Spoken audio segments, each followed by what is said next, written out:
What up, y'all? My name is David, otherwise known as DHO. I'm on the Nico Blitz Podcast. Thanks for having me. Oh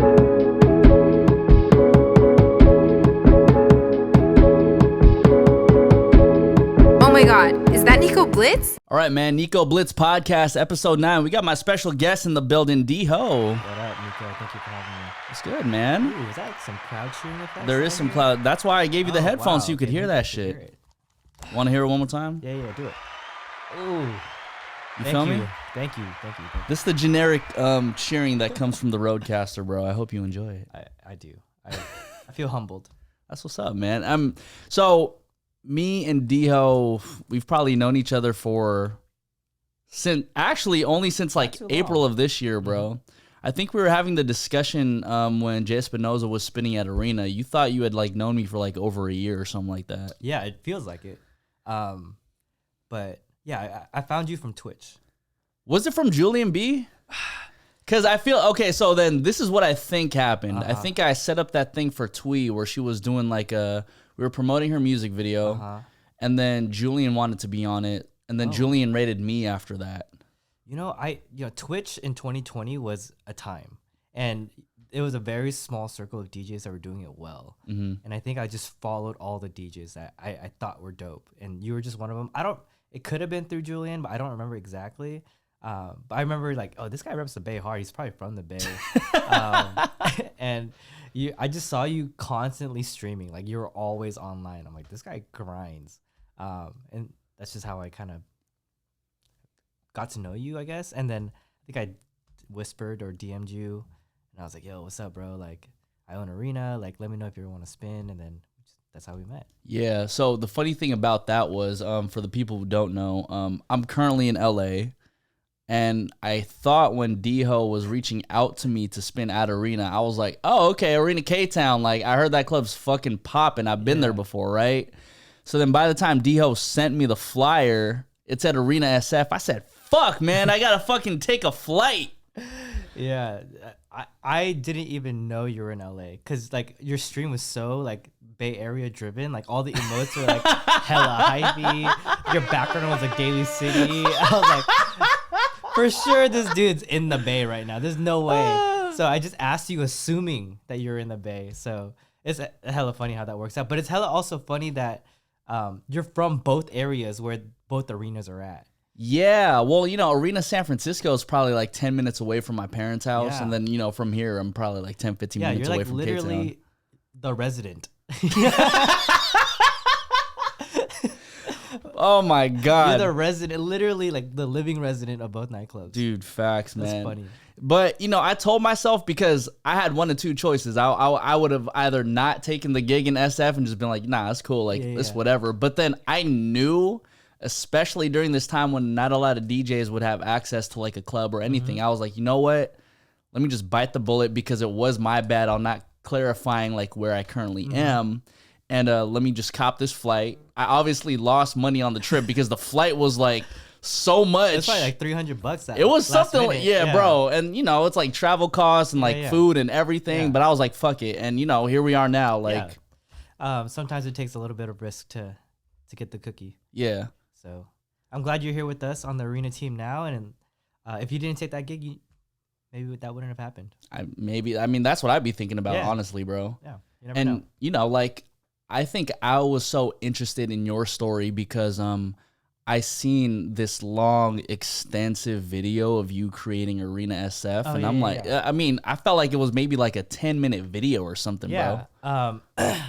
That was supposed to be never released. I just recorded on a GoPro like my build of Arena SF, and then our 1-year anniversary, it was during COVID, and I was just like, you know what? Let's just like look through old footage, and I just kind of made something to commemorate the build.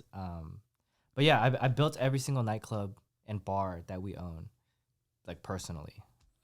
Oh shit, no, y'all need to watch that fucking video. Like, bro, it's like I'm so impressed with what you do, man. Yeah, I come from a engineering background. I have a degree in mechanical engineering. I was an engineer for about like 6-7 years. I built cars my whole life, so I come from a background of like tinkering. So I've always been like a creative with a logical like tinkering side. So when Arena popped up and the clubs came to be, it just made sense to build it myself. Yeah. Cheaper and better. Well, I mean, when you do your own labor, everything comes out to be cheaper. Yeah. 'Cause I think from that video you said you spent, how much was it? So my budget to build Arena SF was $150,000, which is, if anyone's ever built anything, a restaurant or a club, it's like, that's nothing. Like some restaurants really cost like $1 million to build. Oh, wow. Yeah. In clubs cost like multi-million dollars to build, to like not even get the club, to like build it. So my budget was like bootleg budget. So I really had to cut some corners. I don't want to say cut some corners, but do my own labor, or like usually what you would do is you would hire like a design firm that does everything. So they like design the nightclub, they do all the like millwork and like bills, they do the custom furniture and everything. So they like a one-stop shop, and that usually costs like $600,000. Damn. Yeah. So I was like, you know what? I could do it better if I just hired individual contractors. So I would just save money by like hiring a flooring guy, hiring a glass guy, hiring a furniture guy. But the work involved is like tenfold, because you have to design every little thing. You have to ask for this, and that. You don't have like a team with you. So, and a lot of things I did myself, like lighting and sound. That's like what I like know how to do anyways. So I just did it myself. Yeah, I mean, with mechanical engineering, I'm sure you kind of like had an idea of like how to do everything, but obviously needed the labor of people to like get it done within a time frame. How long did it actually take for you from like the time of like purchasing the club to actually making it? I want you to take a guess. Whew. A year? 4 weeks. 4 weeks? 4 weeks. 4 weeks? 4 weeks. Oh my God, bro. Not only was my budget $150,000, which is like 10 times lower than a normal budget, my timeline was 10 times lower than a normal timeline too. So I only had 4 weeks to build the club, because my partners really wanted to get going. We didn't have money. So I think a lot of people look at me and Arena and things like that. Oh, like they're so successful. They got so much money, blah, blah, blah. But we bootlegged it for a long time. Like a long time. I'm not kidding, dude. We like, the first year of Arena KTown, we were like, yo, we got like no money. So to backtrack a little bit, my remodel budget for Arena KTown was $18,000. 18,000? 18,000. People spend 18,000 on like a kitchen sink, bro. Like this is like nothing. So I really had to bootleg that one. But we just, we're grassroots. We don't come from money. A lot of people think now, like seeing all the glitz and glamour, that we always had money. But in the early years of Arena, especially Arena SF, we didn't have money. What was the question? Oh yeah, 4 weeks. So I remodeled Arena SF in 4 weeks because rent was about $20,000 a month, and any month that you're not open, you still pay that rent. So, it was like we can only afford 1 month without revenue. So I had to not only remodel it with like no budget, and I had to do it within like extremely short amount of time. So what I did is I planned everything out. I already called the contractors before I even bought the club. So I already knew it was going to happen. We were just waiting for like paperwork and escrow. Oh, okay. So I called everyone. I literally scheduled everyone. Like I wasn't even in the Bay yet. I was like calling people in the Bay, scheduling them for meetings, not even there. So by the day I landed in the Bay, I had like 10 meetings, 10 different contractors, bids, and then got started the next day. Oh my God, bro. And you really cranked it out in 4 weeks. I lived at the venue for 4 weeks. I'm not kidding. I slept in the office. Oh my God. It was a grind.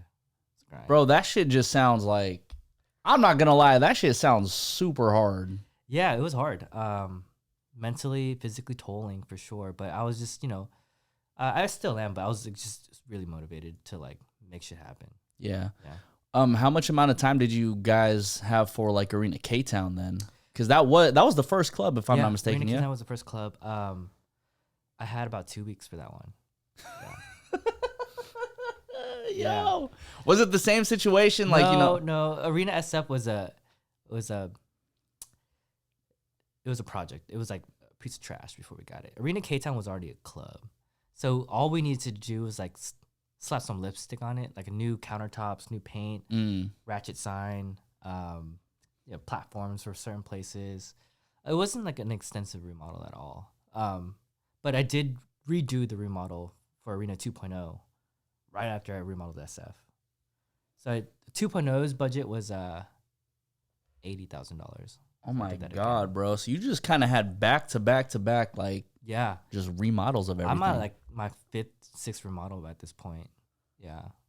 I'm like an interior designer by trade now. Like, bro, that's what it sounds like. Yeah. I mean, you know, granted, I know you like put together the TVs and probably like a whole bunch of like other shit that people don't even know about. But I mean, when it comes down to the design, even for like SIP, for example, I'm just like, bro, like, I don't know. You kind of wear like way too many hats, bro. I don't know how you do it. Yeah. Yeah. So I have to do all the color schemes, the textures, the flooring. I have to make those like decisions of the feel and the vibe. I never really had experience in it, but I was always the one that had the most like get it done mentality. So it was always kind of placed on me to do it, and I take the challenge. Yeah, I kind of enjoyed knowing all this stuff now. Like, I love learning. Oh, man, I love learning too. Did you always know that you wanted to be a club owner? No, not at all. I always knew I have some like pillars of life. And I always knew that I needed to make an impact in the world. And, you know, entrepreneurship was always kind of in the cards for me, I feel like, even from a young age. Like, I always knew that, number one, I was going to be a millionaire. Like, I always knew it from like literally when I was like 13 years old. I love that. And then number two, I always knew that I needed to make an impact on the world. In what way?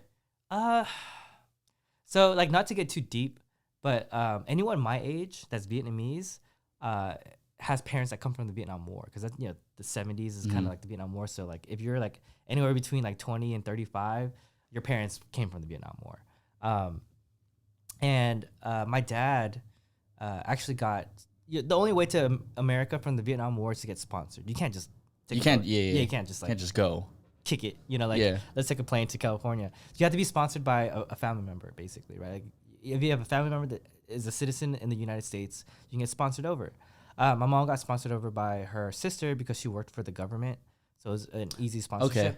But my dad, he actually was in the war, fled to the Philippines. So he took a boat to the Philippines because it's the nearest island, and he was just a refugee in the Philippines, like pretty much left to die. You know, just straggling on the streets. That's crazy. Yeah. And then one day he got sponsored over to California by this random Vietnamese man, right? And this Vietnamese man just basically in his heart said, hey, I need to help the world a little bit. And he sponsored over like 5 refugees. And he just lied. He just said, oh, this is my nephew. And I didn't find this out till later in my life. I always thought he was my uncle. But anyway, so when I found that out, I was just like, yo, that's like so deep. Like, I wouldn't be here if my uncle didn't, you know, have it in his heart to like be a change in the world, right? Yeah. So ever since I found that out, when I think I was like 16, I always knew that I needed to pay that forward and make a change in the world to an impact of that level. And I still don't think I'm there just yet. But like a reason why I started Arena, a reason why I started Academy, a reason why I'm like so gung-ho about change, like doing more than what's needed, is because I feel like the internal need to like pay that forward a little bit. Like if my life wasn't here, if my uncle didn't do that, my life would not be here, right? So I think it's a disservice to humanity to live a life, if I didn't exist, the world wouldn't be any different, if that makes sense. Yeah, no, I hear you, bro, because, you know, I feel like naturally the way a lot of us human beings live is just that, like, we do something with the expectation that we're going to get something back out of it, you know? Like, that's a lot of, like, our mentalities, which is extremely unfortunate. Yes. In this particular case with your uncle, he's just like, hey, like, I'm just going to help some people out who, like, actually really need it, because, you know, you're coming from a war. It's like, you need to get the fuck out of there, bro. Like, it's a different life. We live a very luxurious life. Oh. And privileged. Yeah. To not think about food and like life and death, you know what I mean? Mm-hmm. You just think about like how can we be the most happy? You know, like, doesn't that sound so whack? Man, the perspective. Yeah. I mean, it was just one generation ago where our parents were like, how can I eat, you know, or how can I live? How can I survive? like my dad, like he didn't. I don't even think he knew how to speak Filipino at all. He was just Well, I mean, he had no choice. He was trying to flee the country. exactly right. So, just to like have that perspective, like one generation ago, is just so crazy to me. So crazy. Dude, yeah, that's absolutely insane, man. I mean, even going back to it, it's like every time I went back to the Philippines, right? Like I think the last time I went, I was probably like 16. I'm 28 now, so like over a decade ago. But it put so much perspective in my life because I saw that, like, you know, we're consumed with like so much technology over here in the U.S. We're consumed with just like constant, you know, stimulation from everything. Whereas over there, it was just like, man, we're kicking a ball around. Like, bro, like we'll play basketball with our bare feet. Like, bro, like we're gonna try to like catch some birds and then, you know, like tie strings to their feet. Like, and it was just like very simple stuff. It always gave me that idea that life isn't like what would make us happy. Life isn't as complex as we actually think it is. You know what's funny that you say that is because I'm like in this weird state of my life where my first, I guess, like adolescent life between 18 to now, I've always like hyper focused on success and changing the world. Like I need to make an impact on humanity. And it's only been recently where, you know, I've, you know, collected some accolades and, you know, got into some goals of mine when I was younger. And they just don't feel very like that's it. Like, okay, I'm here. You know what I mean? So I've kind of like a little bit shifted my mindset to like being more present in like not trying to be the richest man alive or not trying to, you know, be that millionaire. Yeah, like not trying to be like a billionaire, you know, like, and trying to like try to focus on my relationships, try to focus on being in the present, like kicking a ball around and just being with someone, like just having fun, having like great friends and like focusing on family. And it's so crazy how it kind of turns 360 like that or 180 like that. Yeah. But yeah, I've been definitely focusing on that a little bit more this year. Well, you know, I was actually just having this conversation, not too long ago, but because like, you know, during the pandemic, I feel like was the time where people actually got to really blossom and grow, like, I guess, into themselves and also show the world like, yo, like, you know, here I am and this is what I'm doing. Or, you know, you kind of just went on like a downhill spiral. And, you know, it kind of sucks when people go in that situation. So knowing that, at least for me personally, from my perspective, I feel like my trajectory has been going upward over the past, you know, year, 2 years. I see that. So like I've been so much more focused on like the success and how many more times can I reach these accolades where I feel successful. But I will agree, like, you know, like there's that high after you reach a certain goal and it's like, all right, cool, I'm here. But then it disappears after a while, you know? Yeah. I think my advice to you as someone a little bit older is, you know, just don't forget to live in the present a little bit, you know? I don't think there's anything wrong with chasing those accolades and chasing the money and chasing the success and the name and the fortune and the fame. But you just, what are you going to give up for it, you know? Yeah. For me, I gave up a lot. And, you know, looking back on it, yeah, maybe some things I shouldn't have, like, been so selfish about. But at the same time, like, I don't regret it that much. I just, you know, as an older person now, I just understand that maybe if I could give myself advice in the past, like, hey, like, you didn't need to sacrifice all that. You know, you could have done it both. I mean, what were you giving up? A lot of friendships, a lot of relationships. I refused to date for the last like 10 years. I let nobody in because I just felt like it was a distraction. I just felt, and I like said it like out loud to everyone too. I was like, I am not dating. It is a distraction. Like, and I would tell people who were like looking up to me and like I was mentoring, like, hey, don't date. Like, it's not a good time. Damn, like that. Yeah, I was like emphatically against dating. And I do feel like I've had a lot of close friends I didn't give the time to. You know, I could have definitely spent more time with my family too. My dad got cancer 2 years ago.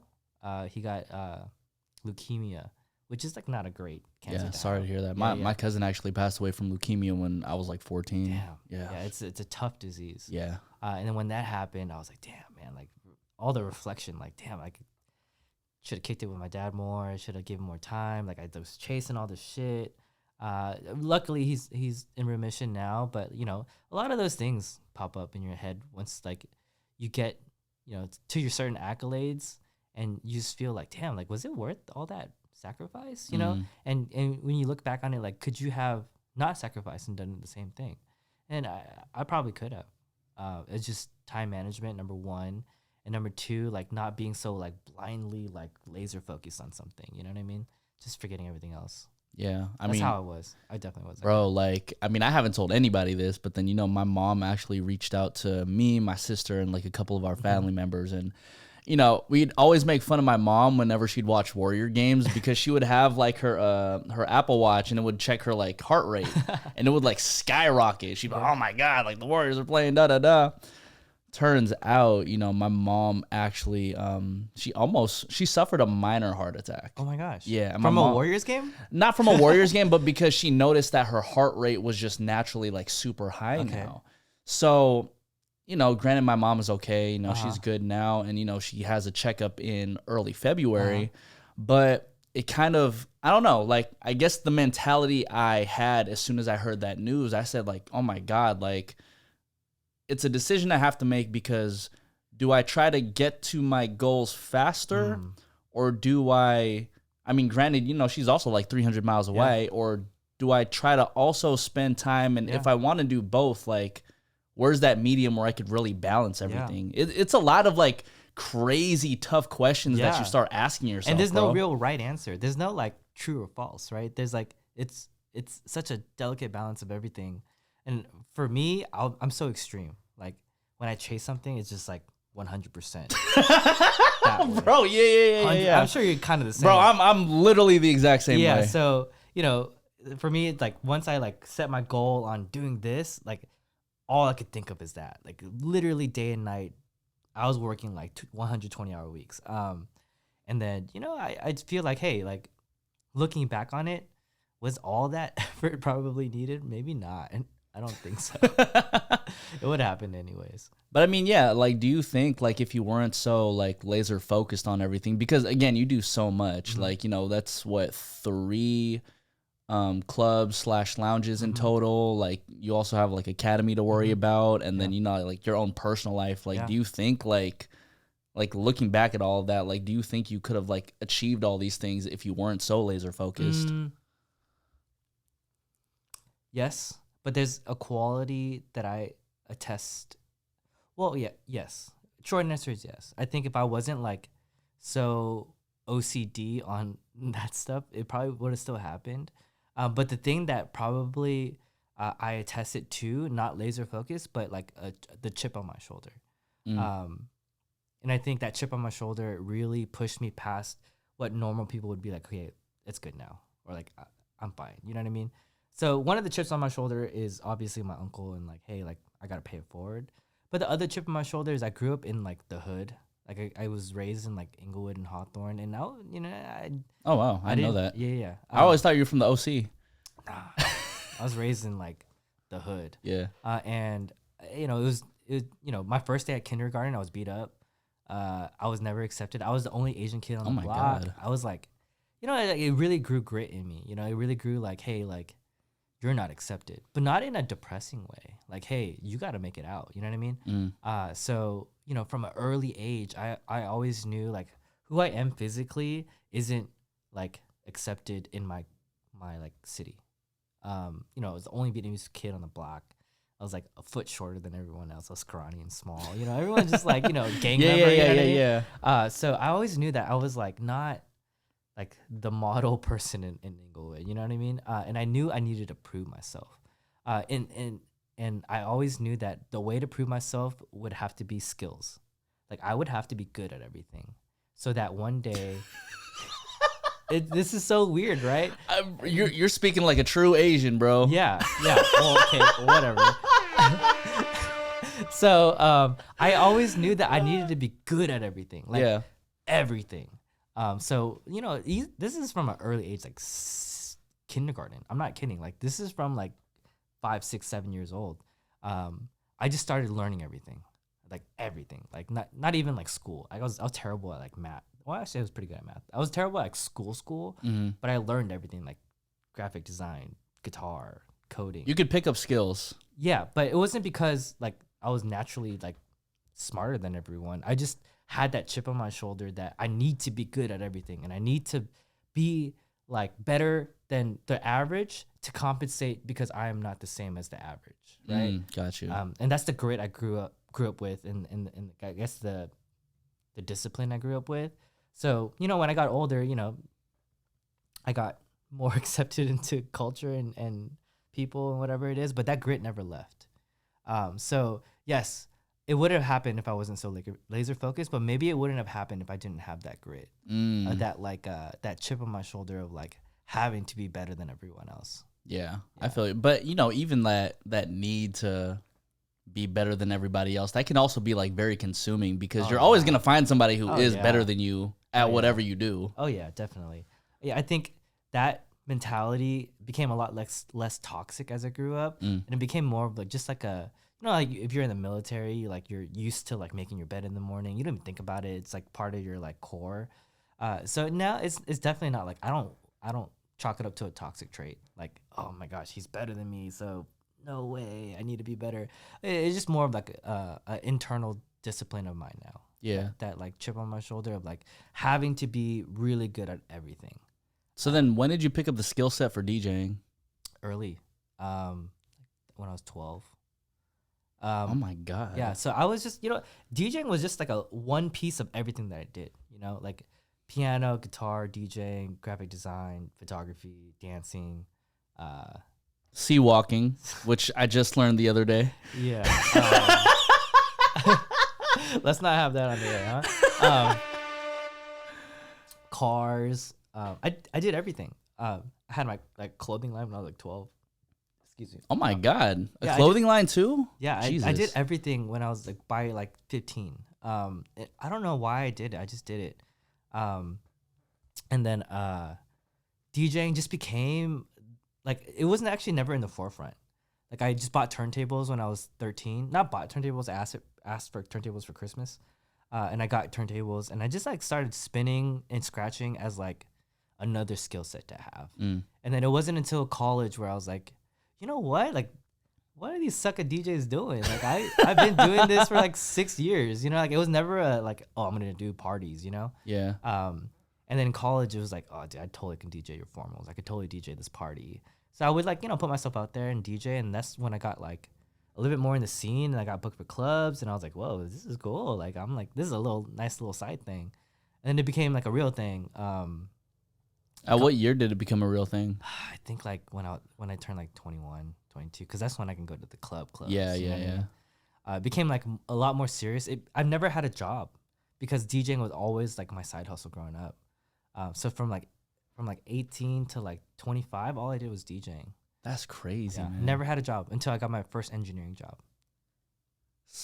Damn, and then you had to struggle with like balancing like all of that too. Yeah, so it was a very like, it was a weird thing. So like I never had a job before because I always DJed my whole life and I made enough money to make it by.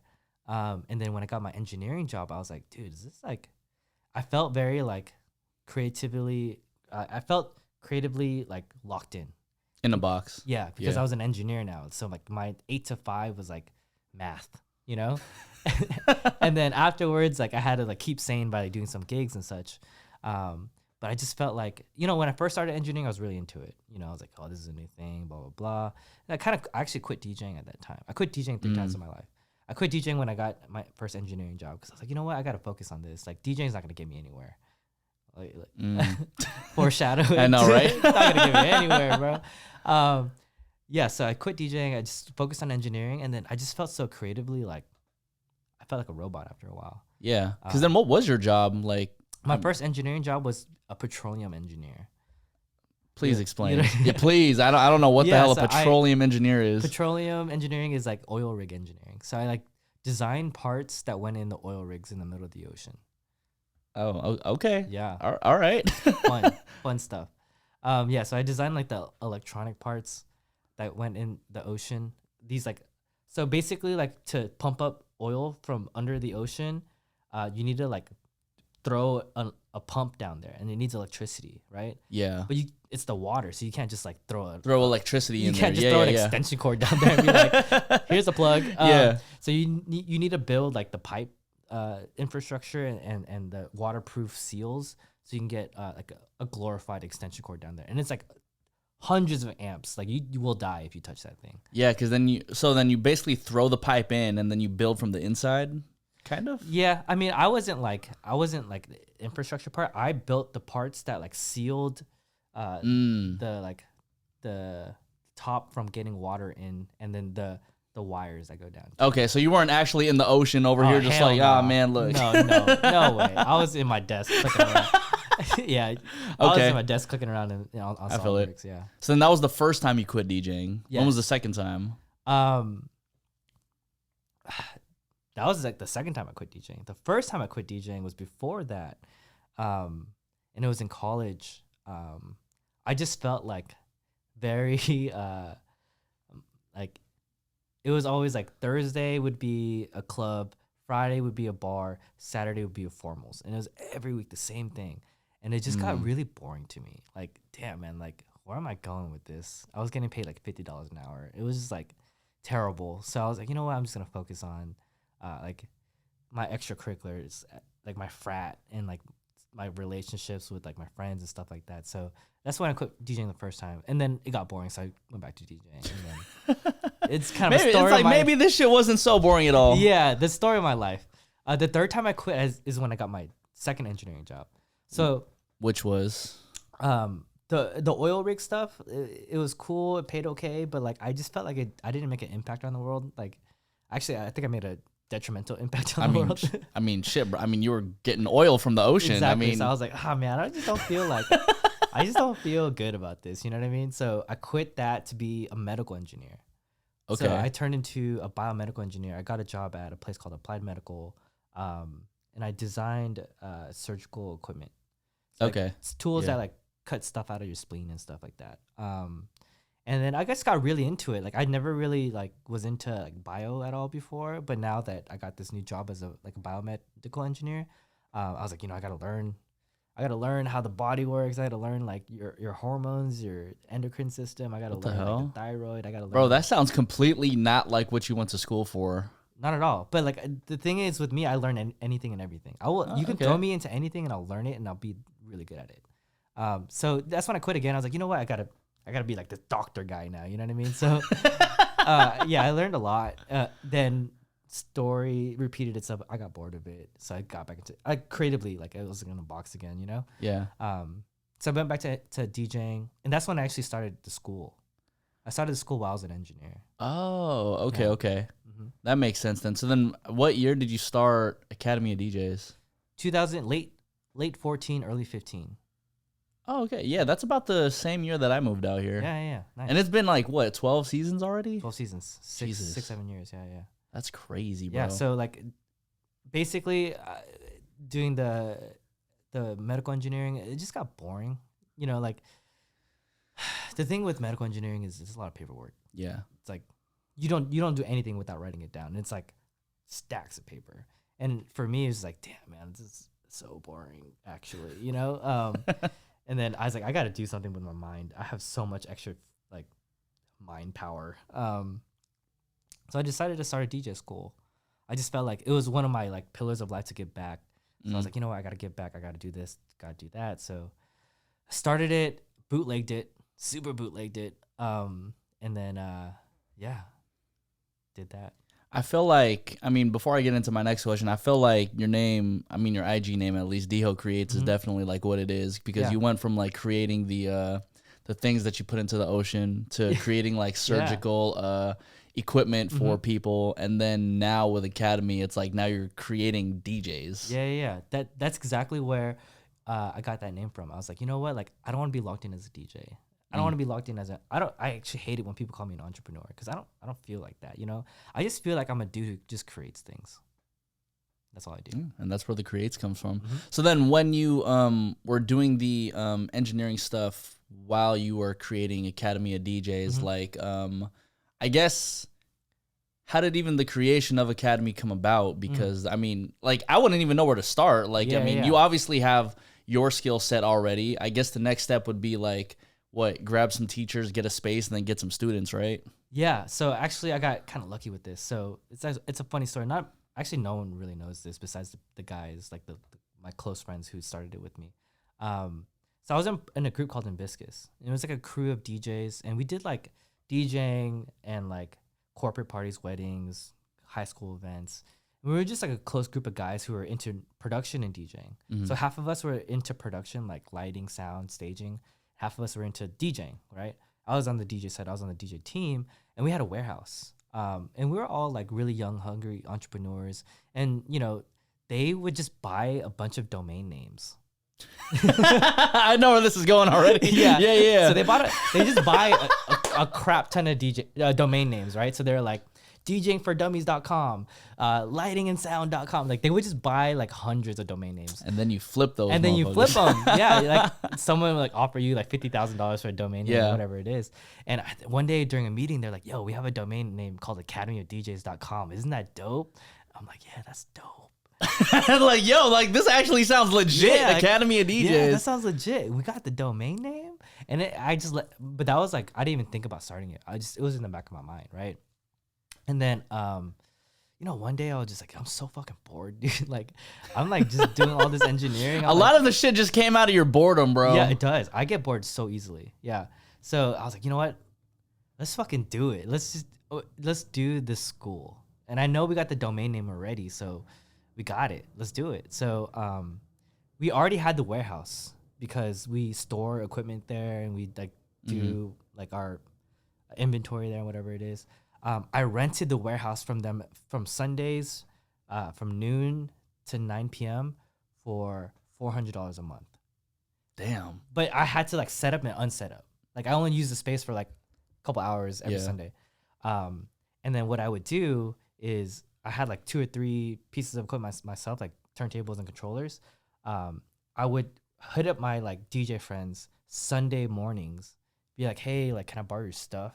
So I would have enough DJ friends to bring 10 separate pieces of equipment for 10 DJs Sunday mornings. Oh, wow. And then I would return it to them Sunday night. I would by yourself. By myself, yeah. And then that's after Thursday, Friday, Saturday of gigs too, and Monday through Friday of work. So I had no days off, like actually no time off. And that was just the grind, you know. It's always been kind of like that 24-hour grind kind of thing. So yeah, I bootlegged the first 2 seasons.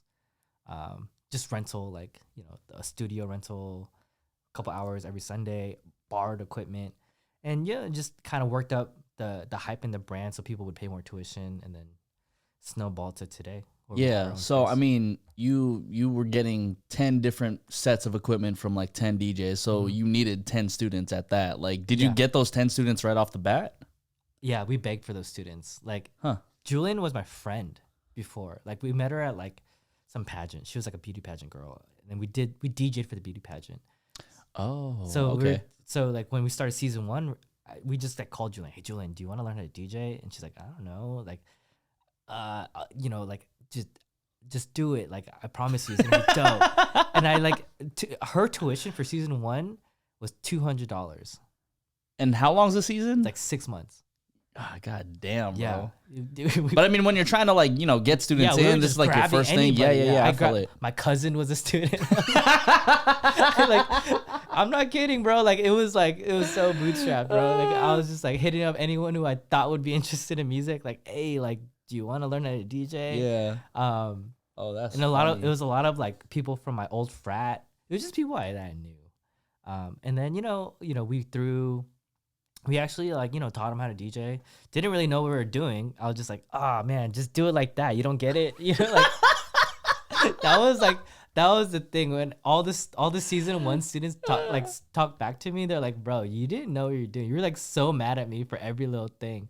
I remember Julian would ask every single question, like, hey, how do I turn this on? I'm like, dude, this had nothing to do with DJing. You want to turn your computer on? Like, come on, Google it. Bro, I'm dead. I would be so mean. I'm fucking so mad. Like, you don't understand this shit? Yeah. Yeah, I've definitely learned since then. But yeah, I learned to teach. It's an art form.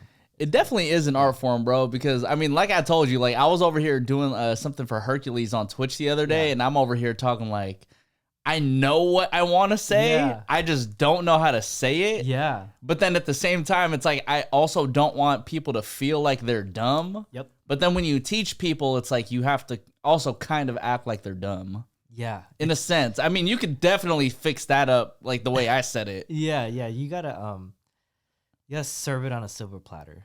You gotta That's a way better way to say it. You gotta everyone learns differently too, so you gotta kind of like look at them almost like you read a crowd. You gotta read how like what their like languages of learning is, and then kind of analogize or put it in a way that they would get it. And break it down. Like, you don't understand something until you can break it down into like the very simple core concepts. Okay. A lot of people think they know a lot of things and they can understand it, but you don't really understand a topic until you can like literally break it down to like its core components and teach it in such a basic way. Yeah. So then what would you say is, like, I guess, a general misconception that you feel DJs know but actually don't? Oh yeah, that's a good one. I think phrasing is a big one that DJs think they know what they're doing, but they're not. So everyone knows the 8-bar mix, right? Like everyone knows, like, hey, chorus, intro, etc., etc. But I think what we fail to teach a lot, and I teach in my school a lot, is like the phrasing of the words. Like if there's a rapper or singer, what count are they coming in at on the chorus, and what count they're leaving at the chorus? So you got to think, hey, this chorus ends with, you know, the singer leaving on the 7, and the song coming in is like the 2. So you have like this little space of like, you can do echoes or whatever it is. A lot of DJs just playing echo out on the 1 or whatever it is, and you end up maybe with some clashing or maybe with some dead space. One thing that I think people fail to, or DJs nowadays don't really learn or don't even think about is the phrasing of the last word and the first word. You know, like if it's going to clash or it has space. Oh, I get you. Because sometimes like words can like bleed off a little bit after that 8-bar. And then like there's also words that come in like right before the 1. Yeah, like this is how we do it. It's like way before the first bar, right? Yeah, so it's like the negative bar. Or yeah, I know what you're saying. Negative 5, 6, 7, 8, yeah, right? Yeah. So, a lot of people don't take it apart phrasing. And that's so big on like keeping a clean mix, in my opinion. And that's like the biggest thing I feel like people forgo. I get you. I mean, because there's a difference between like actually knowing the components of what makes a song and actually like hearing the song itself. Yeah, exactly. And taking those two songs and understanding how they would phrase together. Yeah, how they would blend together so that like they're not clashing. Yeah, the last word and the first word aren't clashing. Yeah. No, obviously the BPM is going to be right. You know, you can 8-bar mix all you want, but are you understanding the last word and the first word of the song coming out and the song coming in? Yeah. I feel like, you know, like, because I've been exposed to, I didn't know about Academy until maybe like 2-3 years ago. Mm-hmm. And then what I noticed just like watching you and watching like a whole bunch of your students is that you guys are like so good with wordplay, bro. Yeah. Is that something that you guys teach? Because I've never like, you know, actually sat down and watched you guys teach or anything. What's funny is we don't teach wordplay at all. We just teach. So how our lessons are set up is we have a homework mix and a class mix. So in class, we do a mix and we teach them how to do that mix. And your job is to do that mix verbatim, like literally verbatim. When we take down the lows, you take down the lows. But we felt like, hey, you know, that's like monkey see, monkey do. Like, you're not going to be able to go in the real world like just doing these mixes. Yeah. So we give them a class mix at the same time, right? And the class mix is, here's another group of songs that are similar, but I want you to rearrange it and be creative with it. There's like this friendly competition of like always being better than the last season and always like one-upping each other. So everyone tries to like be like extremely creative, like sometimes too creative, but yeah, okay. But that's where I think all the wordplay and tone play and like all that stuff comes in, because everyone's like almost in a little competition with each other from the last 12 seasons. Yeah, well, you're kind of pushing everybody to be like, hey, like, you know, like, I mean, I can literally give you 2 songs and you could like, you know, mix it, like, especially if it just has an intro in the beginning. But like, if I'm giving you 2 songs and I'm giving her 2 songs and him 2 songs, it's like, how do you all make it sound a little bit different when you switch over to the next? Exactly. It's a great friendly competition. Yeah. Whether it's between your classmates, or between the seasons or between the people that you saw graduate already, and you kind of like all the students do research. So like when they do their graduation set or whatever it is, they listen to other graduation sets and see what they did, and they're like, oh man, that was pretty sick. I got to do that even better. So there's like it's a nice like step up. Every season has been better than the last. That's good, man. Yeah.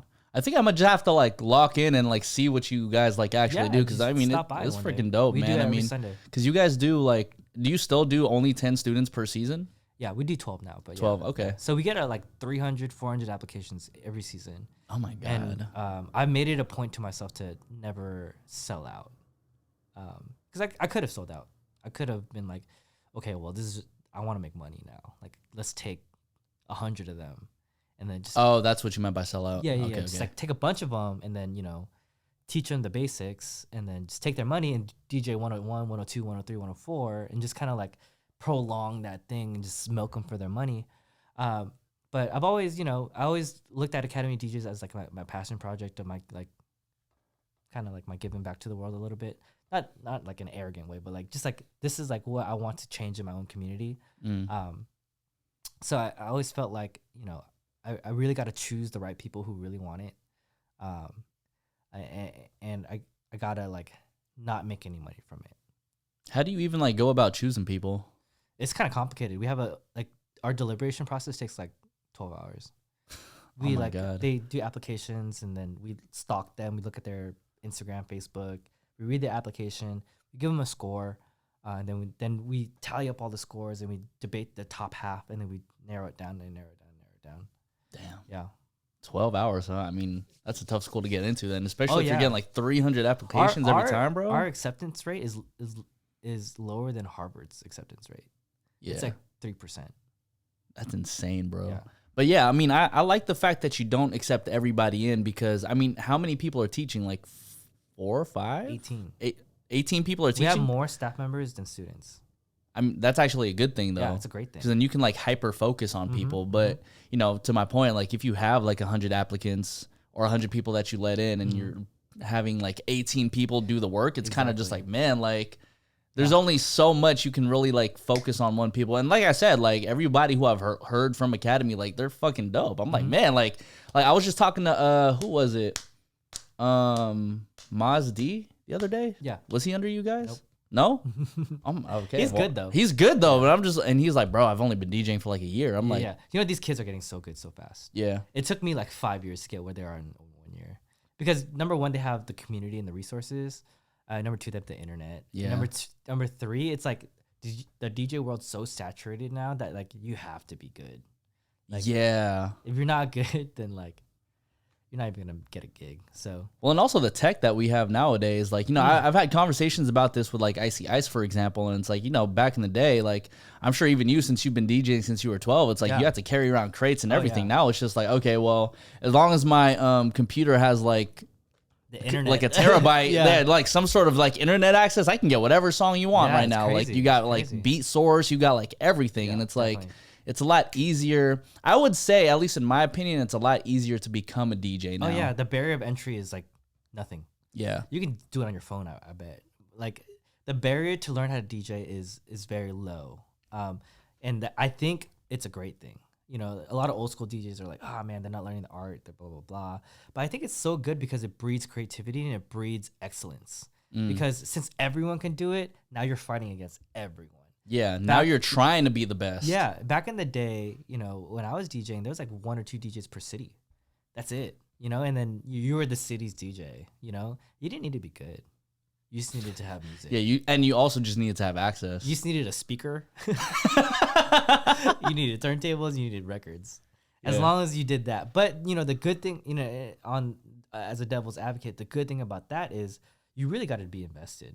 Like you had to spend thousands of dollars on music and records. So if you didn't really want it, you weren't a DJ. Yeah. Well, that's why, I was even telling my folks on Twitch, they were like, how much does it cost to like be a, start up? I'm like, well, I mean, the first controller I bought was like $1,500. Damn, what'd you buy? It's so trash. It's like a Denon. I could show you after this. It's $1,500. Bro, so trash.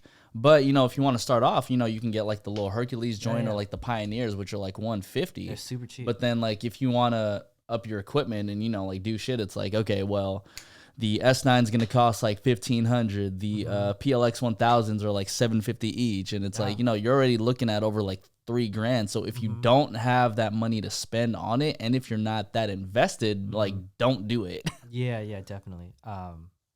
Yeah, I mean, I think it's cool. I think for the people who want to do it, you can see it. You can see it in their eyes. And the people who want to be a bedroom DJ, there's nothing wrong with that either. Yeah. But for Academy, we take people who really want to do it. Like, also, you know, I didn't say this, but we're a total nonprofit. No teachers get paid. Oh, wow. I don't get paid. I haven't gotten paid a cent. I've invested tens of thousands of dollars. I think if I had tallied it up, probably like around 40,000. That's wild, bro. Yeah. And I haven't gotten 1 cent back, and I intended to keep it that way. I feel like that's, you know, like, as you were saying earlier, that's your way of like giving back to the world, because if you can breed like, because at least the way I see DJing is like, if I can make people like happy, dance, and like, you know, like move around and like really look at that, let's say you're throwing a party and really look at that party and be like, damn, like I haven't had a good ass time like that in hella long. Like that's what I really look for whenever I do shit like that. So, you know, more than likely you're breeding a generation of people who can also do that for other people, because definitely. At least from my perspective, that's what DJing is about. Yes, definitely. I made not money, but I made so much more back in relationships, and